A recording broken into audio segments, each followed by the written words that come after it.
ప్రపంచంలో చాలా మంది బాధపడే సమస్యల్లో నోటి దుర్వాసన కూడా ఒకటి. వినడానికి వింతగా ఉన్నా ఇది మాత్రం నిజం. కొంతమందైతే ఈ సమస్య కారణంగా నలుగురిలో మాట్లాడటానికి భయపడతారు. ఇకపోతే ఈ సమస్య నుండి బయటపడటానికి కొన్ని సింపుల్ టిప్స్ ఉన్నాయి. అవేంటో ఇప్పుడు తెలుసుకుందాం. మీకు పొద్దున్నే కాఫీ తాగే అలవాటు ఉంటే అది మానేసి గ్రీన్ టీ తాగడాన్ని అలవాటు చేసుకోండి.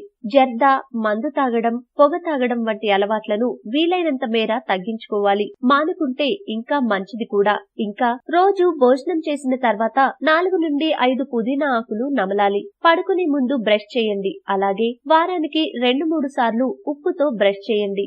భోజనం చేసిన తర్వాత సోంపు తినండి. దీనివల్ల నోరు పొడిబారకుండా ఉండటమే కాకుండా నోటి దుర్వాసనను కూడా దూరం పెడుతుంది. నోటి దుర్వాసన తీవ్రంగా ఉంటే నిర్లక్ష్యం చేయకుండా డెంటిస్ట్ల పర్యవేక్షణలో వారి సూచనల మేరకు మందులు వాడాలి.